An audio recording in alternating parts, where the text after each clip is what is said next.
What is up YouTube, and welcome to this Batman video. So if you're new to the channel, a like and subscribe is super appreciated if you did enjoy the rest of the video. So this is big. So I've seen quite a lot of you people on Twitter and also a lot of news sites, Bleeding Cool, Newsarama, everyone including IO9 have all covered the fact that Batman is now a metahuman. Now, that's mad. The huge redeeming factor about Batman is the fact that, well, he is not a metahuman. In the Justice League, you've got, of course, Batman, Green Arrow. They're just good at what they do. They're just not metahumans. They don't have any special kills, any powers, or anything like that. They use their mind and, well, in Green Arrow's case, he uses his skills, and Batman is the world's greatest detective, of course. So the fact that he needs powers, he doesn't need them at all. He's as powerful. He's the only member of the Trinity without any metahuman abilities. He's one of the only members of the current Justice League lineup who doesn't have any meta powers. And that's quite a big thing. It's always been the appeal that Bruce Wayne is just rich. That's his superpower. He is rich, like we saw in the trailer for the upcoming Justice League film. It was just really cool, the fact that, well, they mentioned that he isn't actually, well, he isn't a metahuman. I mean, that is the powers. He has money, and he is able to really use these powers and, well, his money for good, which he has done here. And, of course, it's just endless, the stories he's told. Now, we have a very interesting story coming up, the Dark Knight's Metal storyline, written by Scott Snyder, one of the iconic and maybe one of the greatest Batman or comic book writers of all time.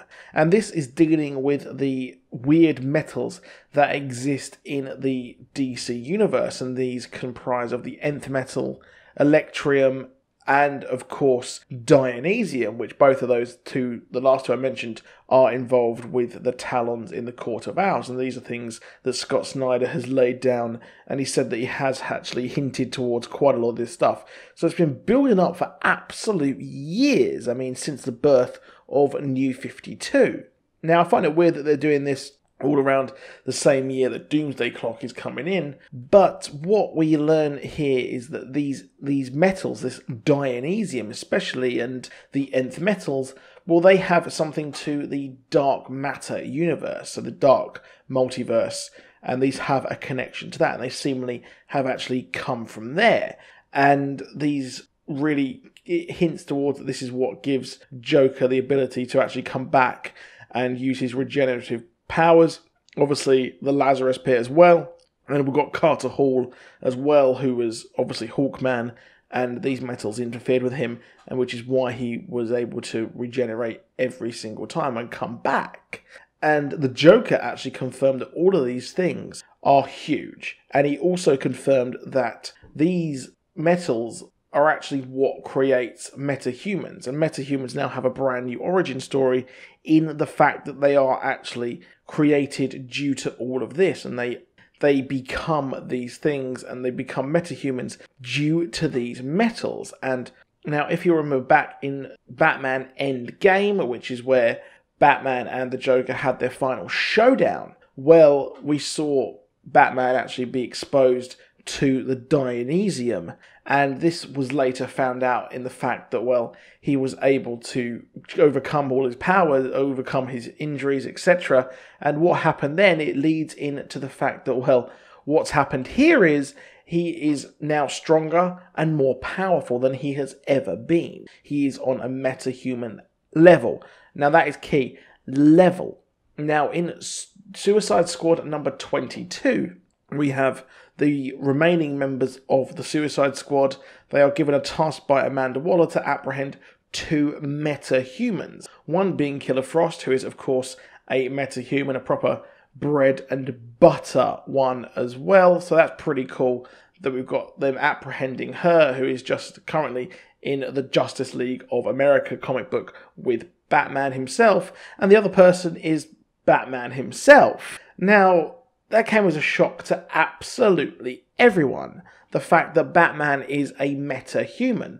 well, technically he is. If this Dionysium is the thing that is giving everyone these metahuman powers, then he is a metahuman. That does make sense. However, Scott Snyder has gone on record on Twitter, and he has actually said that, well, this is kind of not true.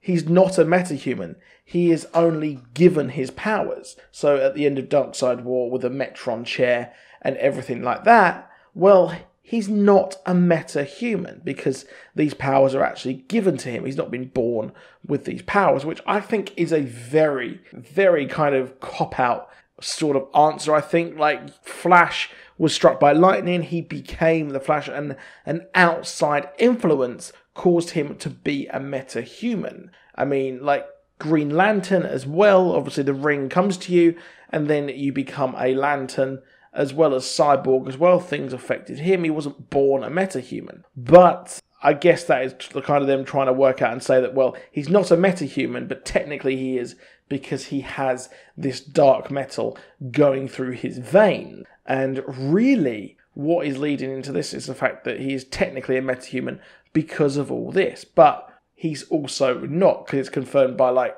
the all-star Batman writer Scott Snyder, who is also writing Dark Knight metal as well. He's writing all of that, which is where we will learn about all of this. And the reason that this is happening is because the metal, the Dionysium, is causing Bruce Wayne to have visions into this dark universe, which has led him to try and get there. And that's when everything will happen in Dark Knight's Metal, the storyline upcoming. So technically, he isn't a metahuman for now, but he is. So it's a bit tricky. So let me know what you think in the comments.